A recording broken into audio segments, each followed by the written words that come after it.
You're stealing your session cookies, your two-factor authentication codes. Oh, I was on Twitter, and somebody had posted this thing saying that Microsoft never made a good piece of software. Shh, not so loud. I think last time, one of the comments was someone asking about a wallet stuff and put this phrase in there, and someone like, haha, someone revealed their codes. Which program language is best to learn now?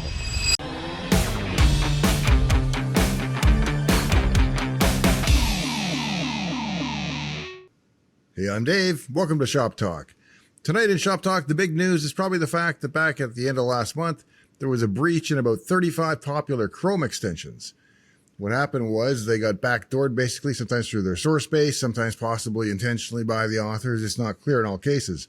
I'm not going to give you a list, maybe in the video description, because there are 35 of these things. Some of the bigger ones like VPN City, UVoice, Parrot Talks, some of these other ones that I don't recognize, but apparently are quite popular because several million users were impacted over, I think it is, they said 35 extensions. And so these things are harvesting your user ID, you're stealing your session cookies, your two-factor authentication codes, especially if you've got like Google AdSense or Facebook ads. I guess they were really targeting people that had accounts for those, because then they could take it and then run their own ads on your account. So, I mean, my general advice is don't run any extensions. I don't know that I'm currently running any extensions for Chrome. I might try the ChatGPT extension. I'd probably trust them, I guess, but be very selective about whose Chrome extensions you install, because depending on how it's configured and what rights you give it, it can see everything you do in the browser. And I can see it in the clear, outside of the encryption path. So now, I shouldn't talk out of my butt too much. I've never looked at the architecture of how Google actually sandboxes applications, but obviously they're getting stuff out of it, so there's some way to get there from there. Ouch. Ouch. Ouch. So extensions, oh man, and how many people are running how many extensions in their Chrome browser? Yeah, especially you'll maybe get one to search or sort comments or do something with comments in YouTube. I think I've used one of those at one time, and there was some kind of YouTube extension that got hacked, and not from YouTube, but for YouTube. And so, I mean, we've talked before about sort of virus detection and that kind of stuff, and people now, like you said, what is it, Microsoft Defender? Is that the one that comes? Yeah. So is that capable of picking this stuff up, or is the extensions a sneaky way of avoiding that? No, because these were actually authorized extensions. Some of them were actually featured extensions in the Google extension or in the Chrome extension store. Well, code got inserted in them in any case, whether it was malicious or by a third-party actor. So all of these extensions were infected. And they're not really, I suppose they could do heuristic analysis if they start seeing a Chrome extension starts to scour your hard drive and your cookies or something. They could do stuff like that, but I'm pretty sure Defender does not do that. I don't know of anything that does do that, but doesn't currently. Yeah. Yes. Now that this has happened, it might be something, a new release, new update for Defender to start looking at some of that. Well, sometimes if you're an observant person, you can see that, well, how come my machine's busy and why is it hitting the drive and why have I got 8 CPU cores pegged and I'm not doing anything? And you start to look into it and you see Chrome. Well, every time I kill Chrome and I restart it, it keeps doing that. And well, what happens if I turn off these extensions? Well, it stops doing that. And then that's sort of how you would narrow this kind of thing down. And on my NAS, I have alarms so that if it goes to 90% CPU for more than 3 minutes, it emails me. Because if you're going to install malware or ransomware on a NAS that's going to encrypt your whole machine, it's got to encrypt all the data, and that takes a lot of CPU. Whereas my NAS is normally not doing all that much. So if it's doing a lot for a long time, I want to know about it. So things like that help, but I don't know of any, formal protections. Right. I thought when you're talking about, when you've got, it's accessing the hard drive or got all these CPUs being used, I thought maybe that was a sneaky way of trying to tell people they had to be running Task Manager all the time. Yeah, sadly, the Synology now, it does have a Task Manager. I shouldn't say it doesn't have one. It does have one. And it kind of looks like Task Manager, too. So. Yeah. I was on Twitter. Back to the old days when your machine's sitting on your desk and the lights are right in front of you. I mean, you'd see that stuff all the time and the lights and you're waiting for access. Now it seems the machine's tucked under your desk. I mean, unless it's a beautiful looking machine, but you're not looking at the disk access lights and things. It's almost... You need some sort of little app or tool in the corner that's sort of flagging some of that stuff, I think. Maybe. I do. I use iStat Menu on the Mac, and it's got little processor graphs and network graphs and CPU graphs and GPU graphs and so on and so forth. So I can kind of see what's going on. Oh, I was on Twitter, and somebody had posted this thing saying that Microsoft never made a good piece of software. And so somebody posted a picture of Microsoft Pinball, which I worked on. And then I followed that up with a picture of Task Manager. And I think I said, I see a trend emerging here. And it got community noted because they said that Microsoft didn't write Pinball. That was made by Cinematronics and Maxis, which is true, except for the code was ported and large chunks were rewritten and there was new sound engines and all kinds of code for the game was written by Microsoft for that game. So yeah, Microsoft did write the code, did not do the art, graphics, design, sound, music, any of that. Well, they did all the sound, I did the sound personally, but not the actual music. I wrote the sound driver to play the waveforms coming out of the speaker. But yeah, so they got the community note got removed because I flagged it and I said, hey, this is not true. And I didn't know they could undo community notes, so I was impressed. Wow. Now I'm drunk with power.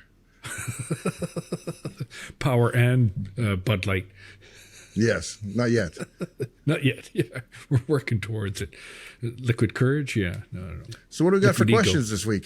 Yeah. So let's. Well, I think the last time we had our shop talk, they were talking about the screensaver stuff, and then you went and popped out a video on Dave's Garage. About making the Matrix screensaver and a couple other ones for the PDP-11. So the first question here from IGD Zilla. When you were talking about that Matrix thing, you must have made a comment, referred to it as a modern dance. So IGD says, let's not forget the Matrix came out a quarter of a century ago. Yeah, but I don't go to a lot of movies. Yeah, that's true. But it is 20 years older than that yet. So I guess it was more modern than the machine was. How's that? But yeah, I guess the Matrix is not modern. Was it actually set in the future or was it set in the current day and you just didn't know what was going on and people were slowly figuring it out? I don't remember anything else being super futuristic in the movie. So I don't know, but it seems to me it was set in the future, but probably not too far in the future. Okay. A few years. This is coming soon. Yeah. Right. Or our awareness of the Matrix we're living in might be revealed soon. Yeah. I just remember going to it with my brother, and neither one of us had really any clue about the movie. Just sort of walking out of the theater, looking at each other going, wow, that was wild.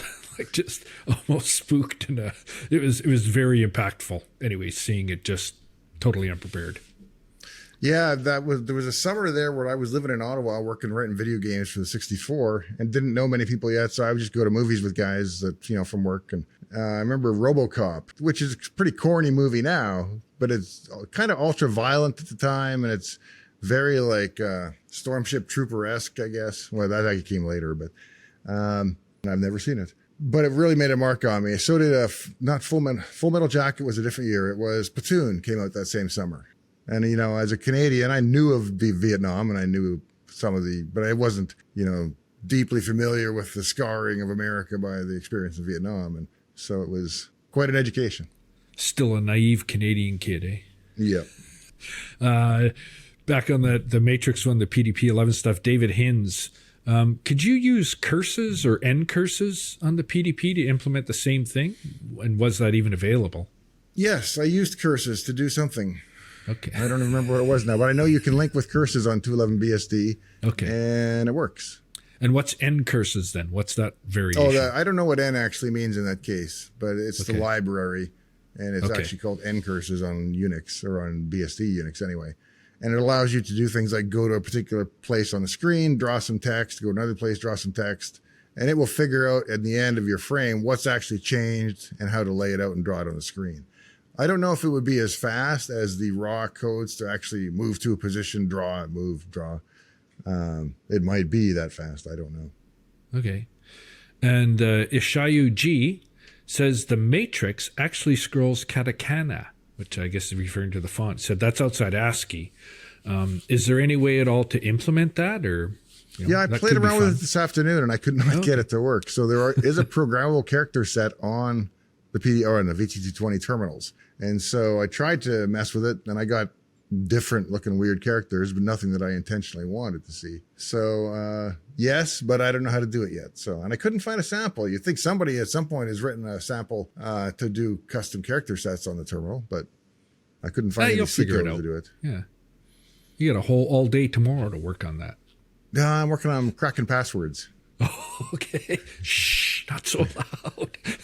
Well, No, it's yeah, for an which episode. reminds me, I think, and last time, one of the comments was someone asking about a wallet stuff and put this phrase in there, and someone like, haha, someone revealed their code, and someone else like, oh, you guys got suckered for someone trying to, it's some sort of a phishing type thing. So either way, it was good enough to fool me, but I was going to make one up this time just to see, but I thought, it was too much effort. I wasn't that interested.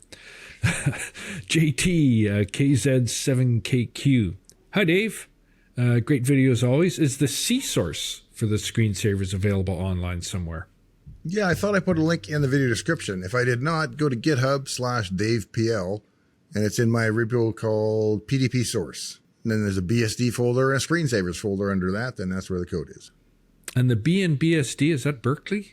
Yes, Berkeley Yeah. Software Distribution. Okay, there we go. At Species 1571, doesn't that slow response time make that monitor difficult to use in normal use? Imagine editing a text document and it takes several seconds to stop showing a character you just deleted. Yeah, the only time you see that is if you rapidly delete. You know, you move your cursor and stuff disappears. Because as you type new stuff, it's fine. Because things appear instantly. They don't fade in, you know, they appear instant, it's just they fade out. So the only time you notice is when you remove content or move content. And so scrolling can look a little weird, but scrolling is scrolling. It's not like it was always clear.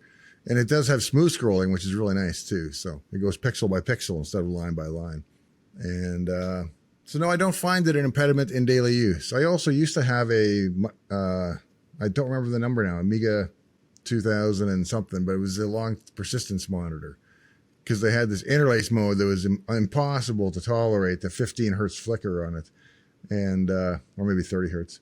But the monitor helped by having really long phosphor. But as you moved your mouse around, it'd leave trails. So you go whoosh, you know, and you could draw trails with your mouse. And as you dragged the window around, it would ghost. And Yeah, which is or could be cool if you wanted that effect. But most of the time you didn't. It was just annoying. That's one nice thing about the VT220 is that the picture is rock solid because there's no flicker because the long persistence phosphor eliminates any flicker. So yeah. And if you want to see the effect, just put in a bunch of text and then hold down backspace and just enjoy. Yeah. That's the level of my programming capability there. Edge of the envelope. Random Insano.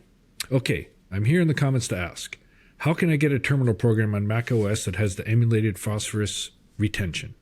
And I think we've talked about that a couple times. Yeah, right. So here's what you do, see. Go to the internet. You look for cool retro term for the Mac. That's all you got to do. I don't even know if it's a GitHub or if you... No, I think you can just download the entire package. In fact, if you got Brew, you can just install it, I think, with Brew. But you made that sound like you have to see the man in the golden van. It kind of feels that way. The man in the tan van about the golden Ann. Yeah. Do you remember on Sesame Street? There used to be a guy and he'd come out and be like, hey, kid, do you want to buy a... Yeah. And like, shh. This is a children's show. That was the part that was for the adults, right? Yeah. Kind of like the Flintstones. Yeah. Watching it. Yeah. Yeah. He was always selling watches or say, you know, the watches on the inside of his coat. Yeah. Yeah. And the number 5. Who was that? Yeah. Okay. I'm going to check that out after this too. At your neighborhood. I'm surprised, Dave. Why would you use a Mac? And again, that's been covered a couple times, but it has. The brief version of the story is that I wanted to do the very first editing of the YouTube stuff for the channel here before it was even a channel, and I just needed to edit a video. And so I went to use Movie Maker on the PC, and I found out that Movie Maker was no longer included with Windows and that you couldn't get it, so you can't get there from here.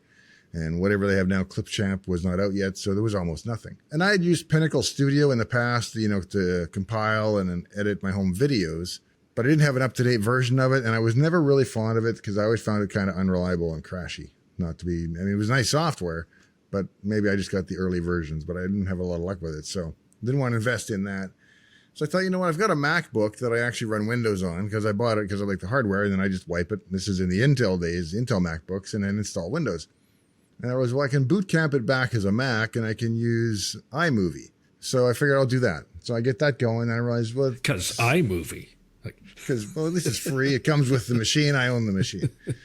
And And then I realized if I'm going to learn something, I might as well learn something useful and learn Final Cut. And so I got Final Cut, and I really kind of fell in love with it. And it just made sense to me, much more so than some of the other nonlinear editors like Resolve or especially Premiere is kind of weird to me. So since I understand it and like it, and a lot of the other productivity software that I use is also on the Mac, I wind up doing all the creative stuff on the Mac, and I do more programming on the PC. It's kind of what the breakdown is. Yeah, and Real Web's or at real.web -web follows up similarly. Again, remember you saying that in your early videos you run Windows, and if they remember correctly, you're installing at a few Mac. They said studios, but Mac machines.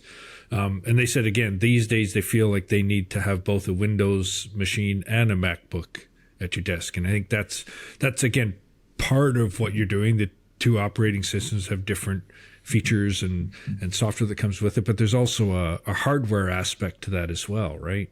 Yeah. And for me, the thing is, I really like the command line environment of Mac OS and Linux. I'm not a PowerShell guy. I never got PowerShell, and CMD is too limited. And so that's what kind of draws me there. But I can also do that on the PC under WSL, which is their Windows Linux subsystem, or Windows subsystem for Linux that allows you to run Linux on top of Windows.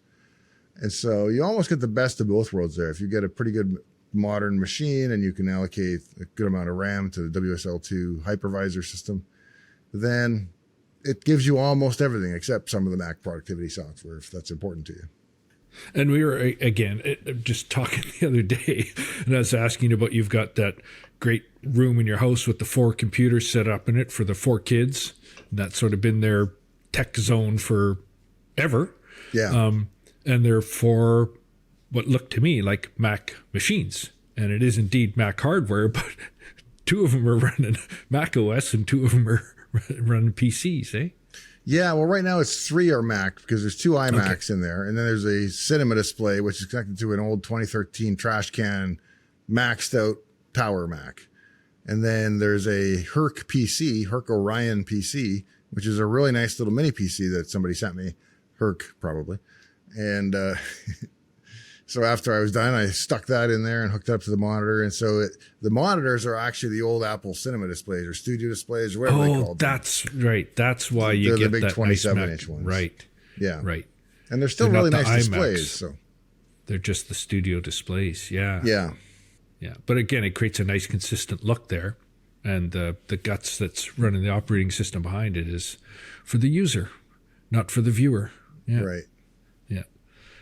Not that I'm hard to fool, but it's got me fooled. Yeah. Siraj, Florida. It sounds to me like you basically only used DOS and built for Windows because they had to pay you to do it. When it wasn't about money, it was all about grace. If it was all about the Unix style of thinking, it was all about the Unix style of thinking. So where's your? I don't. Not sure how to answer this one. It's not really phrased in the form of a question. Like I said, I do prefer the Linux Unix command line environment, but that doesn't mean that I prefer the way that the Linux kernel is implemented or the way that it handles user authentication or ACLs or any of those things. There are certain things that I think Windows are better at, or Windows is better at. There's certain things that obviously I think Linux is better at. And so I go back and forth. No, I don't get why people are still so cynical about Microsoft today. I could see when they were, just crushing and you had to buy it. It came with your computer and you had no option. And there was no Windows, there was no Mac OS, there was no Linux. There were no alternatives. But now it's like, if you don't like it, just run something else, man. But it's because we're old now. I guess we don't forget that stuff. Right? Is it just a lingering sort of nagging? I mean, we were talking about the Matrix, not being modern. It was, more than 20 years ago. It's like, no, it wasn't. It wasn't that long ago. Right. Like 30 years ago now is 1995. But wow, 30 years. It still seems much fresher than that. There's a decade or two that seem to have been skipped there. Yeah. But it's still, I mean, I don't get hung up on that stuff. But every time a question comes up when you talk about it, it's right there in my head. I'm back to sitting in the office, in 95, flipping floppies out and stuff and, cursing at Microsoft because that's what everybody's doing because they were controlling everything. Right. And damn them. Yeah, I haven't really felt like I was part of a club since the day or Yeah, since the Amiga days. I had an Amiga and I was like, Amigas are cool and I love Amigas and the PC sucks. And, that whole mindset. Now, granted, I was, as you're saying, much younger. I was a teenager. But that's just not something I've done as an adult. And I'm not a product guy either. I have certain product preferences in the cars I drive and the clothes I wear. But it's not like I will only drive this kind of car. And I'm not even going to test drive any of the others because I already know that I will only drive this brand of car. Okay. The learning kind of stops when that happens too, doesn't it? Yeah, maybe. But then maybe if you know exactly what you want and somebody makes it. And some people are probably more comfortable with that too. So, but yeah, like my dad and my brother have only ever, well, my dad's long since passed away, but he only ever drove GMs his entire life. And same with my brother. And, I grew up with GMs and did I ever buy a new GM? No, my first new vehicle was a Ford Explorer. There you go. Yeah. Then I bought a Corvette. So that's a GM. The first Corvette. Yeah. It was used. So that was it was used. Purchase. Yep. J.G. Harston, sorry. Why on earth have you got expensive, fragile electronic equipment in your garage where it's cold and damp and wet and mucky? He hasn't been to your garage. I have my computer equipment in the house where it's warm and dry and clean. Let me walk across the shag carpet here to the... which is kind of weird to have in your shop. But no, my garage is not damp or, it's heated. What do I keep it at? Probably, it's up to 70 right now, but because I preheated it for the episode so I could turn the heater off. But usually I keep it around 63, 65. And since it's colder than that outside, it's air that's significantly dried because it's being heated, right? So it's, as you bring it up, the relative humidity goes way down. So the place is actually pretty dry to the point that I have problems with static electricity. So it's not musty, damp, or mildewy. Yeah. And my PDP-11s are not rusting.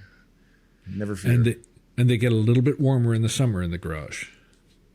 Yeah, I run them less in the summertime because you've got to then run the AC to fight them. And, the 34 is almost 1,000 watts and the 7383 is something like 600 watts. So those are like little space heaters if you keep them on. I was going to say that helps with some of the heating issues in the wintertime. It does. You can leave them on. You got to shut them off when you're recording, of course, but that's okay.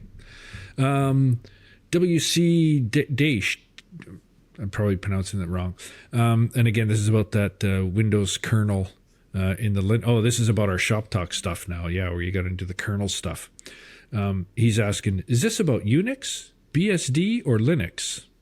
Where you're talking about which is better. I was talking about the Linux kernel. Yeah. Right.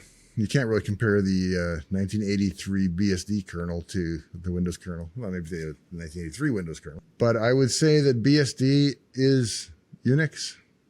All BSD is Unix, but not all Unix is BSD. How's that? Yeah. There you go. We'll accept that. Jeremiah Hall. I was introduced to Unix version 6 running on a PDP 1134 and 81. Later they got Unix v7 running on some PDP 1144s.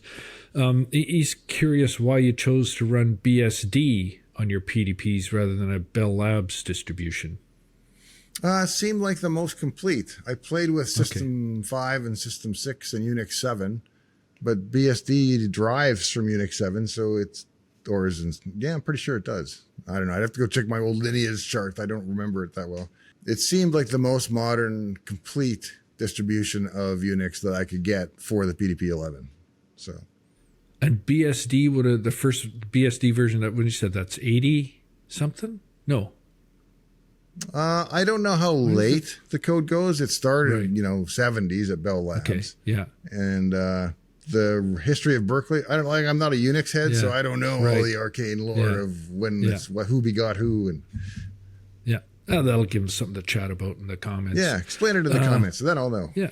Yeah. At Metaforest, why are you limited? Wait, where does System 5 Release 4 fit in? Because I used that long ago, and I'm trying to figure out, was that Unix 5 or is System 5 different than Unix 5, Unix 6, Unix 7? So you said System 5? Yes, SVR4. So it was System 5 Release 4. Was the last System thing I 5 used. Release 4. Okay, gotcha. Yeah. Yeah. But I don't even know where that fits in. So we will leave it to the commenters to inform us. Yeah. At Metaforest, why are you limited to 9600 baud? Is that the terminal or the computer?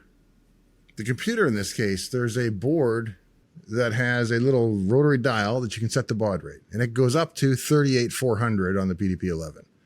The terminal goes up to 19,200, but I can only but the LEDs aren't on the little board, so I think something might be wrong with it. And if I set it to any other speed than 9,600, I get garbage. So you set the terminal and the board to 19.2, garbage. Both to 96, perfect. Can't explain it. So I'm stuck at 96, but I've got another terminal that works at 19.2 off of the second serial board. So it's just the console one is stuck at 96. And I think you remember you saying something, if you telnet in, there's a different... Yeah, then it's quite a bit faster. Okay. It's basically uncapped, which is not super fast, but... faster, yeah. Yeah. Yeah, noticeably faster. Anatar, the Maya. Why not update the tool sets? Yeah, it would be lovely if somebody would port LLVM to the PDP-11 instruction set. I was kind of blown away. I was playing with Compiler Explorer, and in the drop-down, I noticed LLVM MOS 6502. I'm like, what? So I tried it, and sure enough, they can build like Commodore 64 apps with, and I think they support floating point and everything. How extensive the standard runtime library is, I don't know, but I'm kind of hoping that somebody will do LLVM support for the PDP-11 or code generation, I'd say, or a PDP-11 backend for that compiler. It's well beyond my compiler chops, but I'd love to see it. So. And then you graph waveform planes and stuff? Yeah, I could write more code for my PDP-11, but I wouldn't have to write it in like 1980 KNRC. Do it just for Dave. At Boxer Fencer, is Windows just a kernel? No, Windows is a kernel, and it's an application layer, and it's a whole bunch of applications and accessories and utilities and user interface and help and documentation and files and art. And all but the comparison that we were talking about in the last Shop Talk was the Windows kernel versus the Linux kernel. Yeah, the one I don't get is people who suggest that we should port Windows to run atop the Linux kernel. And I'm not sure what the win is there. Now, maybe it's because now we just have one kernel and yay, it's better because we put all our time and effort into one, and Microsoft can help maintain the Linux kernel and kumbaya. But I don't really get why people would want that. So Linux is just a kernel then? Yes, Linux is just the kernel, but a Linux distribution is the Linux kernel plus a whole bunch of like GNU utilities and all kinds of other stuff to make a useful operating system. But Linux itself, as far as I'm concerned, is just the kernel, unless you're talking. But it helps if you say Linux kernel, you know what that means. If you say Linux distro, you know what that means. If you just say Linux, it's kind of ambiguous. So don't hold me to any one definition of what it means. Let it be ambiguous in the middle somewhere. Yeah. Be generous. Latheman 666. Am I allowed to say that? Yeah. My mom's not listening, right? Yeah, she'll be fine. I have a question. Yeah, because we grew up in the Satanic Panic. So, oh my gosh, I can feel my skin crawl. He has a question. Why has there never been a Windows clone? It says in MS-DOS times there is a DR-DOS, which is compatible with MS-DOS. Why nothing similar for Windows? Much smaller surface of area to clone. So MS-DOS is pretty small. Windows 3.1, you could do that, I'm sure. Windows 95, that's getting harder. By the time you're into Windows NT and XP and all that, these are huge systems. And the closest you're going to get is an emulator or an interpreter. What do you call it? I guess it's an emulator. Wine, I think. Wine? Yeah. As in like Vino? Windows is not an emulator. Wine is not an emulator. I think that's what it stands for. Yeah. So it's not an emulator then. Right. What was your first clue? Well, if they saw fit to name it not an emulator. Maybe that's just to throw you off the trail. Yeah. I shouldn't make that claim either. I think that's what it means. But okay. Did we answer that? We had fun with it. Sure. Here's another one. Ultrium 2000. If Windows subsystem is so good, how come Microsoft quit working on WSL1? Oh, and went to the hypervisor model? Well, probably because then they added the hypervisor model, and so they had the ability to do that. So running something as a personality, other than the native stuff, is going to be an extra translation layer. So if you run a Linux kernel on top of the NT kernel, it's got to translate everything it does from Linux system calls and implement it in the terms of Windows system calls. And that's how WSL1 was implemented. But if you just let it talk to the hardware as a hypervisor client, it's much faster. And that's why WSL2 is so much better. So is a subsystem the fastest way to implement something? No. But is it cool that you can have 3 simultaneously running on the same machine and have different personalities going on and different user sessions? Yes, I think that's cool. Yeah. Okay. At cities turn to dust. What the hell does it matter? With Windows forcing spyware that captures all of your personal data, including banking details, it isn't safe to use, and who gives a about how good or bad the kernel is? Only an idiot will use it for anything important at all now. Seems a bit harsh. Yeah, it does. I don't know what he's talking about with banking details, unless recall records it or something accidentally. But yeah, I'm not as cynical as some of these folks. I don't like that Microsoft collects user data, but you know what? 99% of the user data that I produce that's collectible and exploitable is going to be not on my desktop while I'm dorking around in Paint. It's going to be on the web in terms of what I'm searching for, what I'm asking ChatGPT. So that's where I care. So you get people that just continually whine that Windows has telematics, and then they go and use Chrome, and they have no idea what Chrome or any other browser is, except for Safari is actually pretty good, sending about your browsing back to the home servers. So, but you're not running Safari on Windows, though. No, you can't. And I don't again, run Safari, but I probably should. I guess, I'm not doing a lot of stuff on the Mac. That's kind of my wife's machine now, but... and then, if you're running Chrome and you got one of those, 34, 35 extensions on there, maybe your operating system is your biggest concern. Right. But concerned about what you know. And that said, should Microsoft send banking details up? No, hell, of course not. I don't think they do, exactly. But they certainly shouldn't if they do. So. Yeah. Elite Mac Freak. I think they're a fan of the Mac OS. If Microsoft could be convinced to make a step change that renders newer versions of Windows incompatible with old software, so like Mac OS is greater than equal to Mac OS X transition, what would be on your wish list for things to change? I don't know. I mean, there's things I'd like in the UI, but that wouldn't require a step change. So I don't see anything that I would want that is so radical that they would have to break Windows compatibility with prior versions. And I really don't ever foresee them doing that. I'm going to guess that Windows 3 apps not Windows 3 style apps, will continue to work indefinitely as long as they're written in 64-bit. So they add a little piece here at the end here. Personally, I'd like to see the registry chucked into the sun and a fully resolution independent UI with HDR support. Yeah, scalable UI is challenging to do. I don't know what the Mac does, just a hard percentage scaling limit. Windows does high metric scaling units or something. I forget exactly, but it's harder than it looks, but it's something that would be nice. Because you don't want, if something is on a low density display, sometimes you lay out, especially fonts, in a particular way, taking notice and concern of where the actual grid is that you're plotting pixels. At a certain resolution, it may not matter anymore, but if you don't take that into account, you get blurry nonsense. And so you don't want to just scale something by 110% and then have a 8x8 nice font block turn blurry. That's a terrible example, but and that again, it just tweaking for me again, thinking back a few years, and that maybe 10 or 20, where you'd see those issues come up, and now I'm not sure that those issues are less frequent now because there's quite a broad range of hardware that people are using in terms of displays and stuff. So it seems like there's a much bigger target that you need to hit or consider when you're designing that stuff.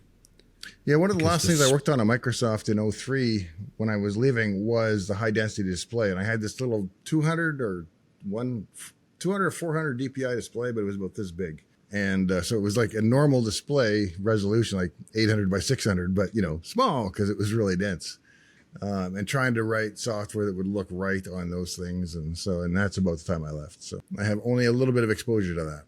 And yeah, I guess that gets into some of the web design too, with the CSS and stuff designed for mobile and online and iPads and full screens and even that stuff. Again, I know nothing about, but it seems like you can certainly experience some, okay, this doesn't quite, the experience isn't excellent in this version of it in this instance. So yeah, it's if everybody was running, one of 5 different kinds of screens and monitors and hardware, you could maybe advance a system for that. But yeah, that's where the Mac has a real advantage, because their hardware is so constrained in terms of there's only 5 models or something out there at a time, that I think it reduces some of the problems that you see with Windows from having to support thousands of different computers and drivers and monitors. And it comes at a premium price and other things, and there's trade-offs and right.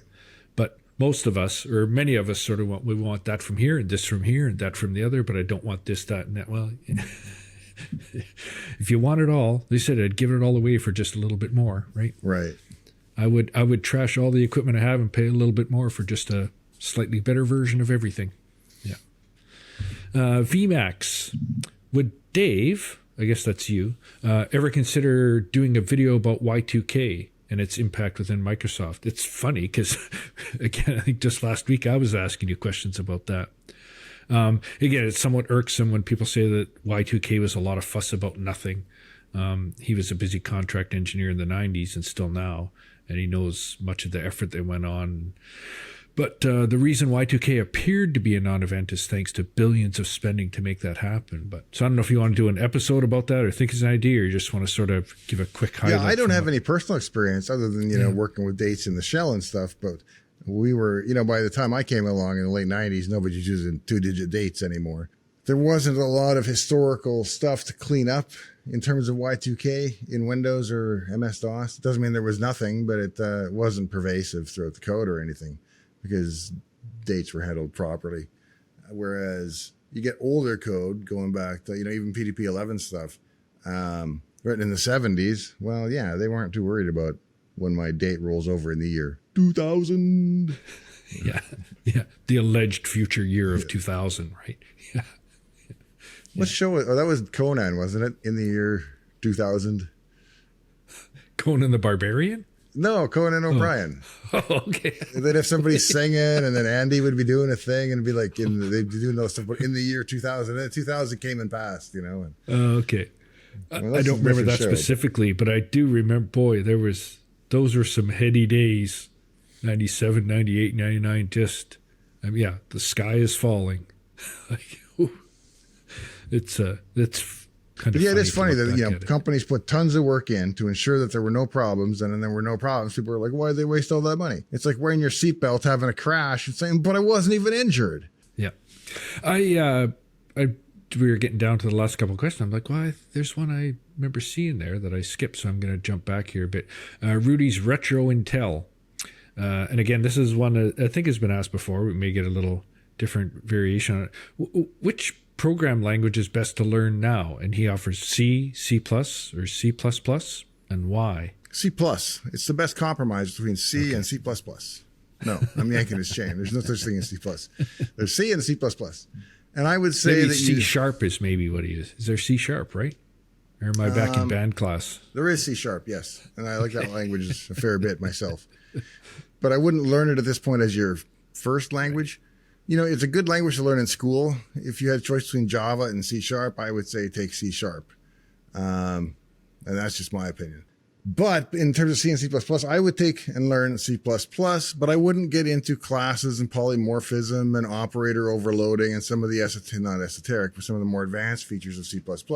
Just do your C, but do it in C++ syntax, because they're so close anyway and that way you're not going to have to learn anything new. When you start to use the more advanced features of C++, you can just grow without changing. So learn the basic C stuff, but do it in C++. Yeah. And then you're at least in the right sort of current modern framework of that. Or do it in 211 BSD, pure KNRC. Do something useful that I need, like Git for BSD. Yeah. Well, and you can have how many people logged into your machine? You can have 8 students. 16 now. 16? I recompiled the kernel for 16. So. Yeah. Can they telnet in if they need more speed? Yep. They all tone that in. Oh, man. At least I'm entertaining myself. Down to the last couple questions here. I like these ones. Even they keep coming up. But Jody, I'm going to say Vesser. That must be a ham radio, VE5 SAR. Oh, yeah. In Saskabush, Bohemian beer, or Bo, as it's referred to, is just known to keep you regular. Being you're both from Saskatchewan, surely you've enjoyed the lack of constipation that Bo afforded its drinkers? Lack of constipation. I never finished one because what happened to me is the same thing that happened to me. I've never finished one. Oh my God. I had one. I started to drink it and I'm like,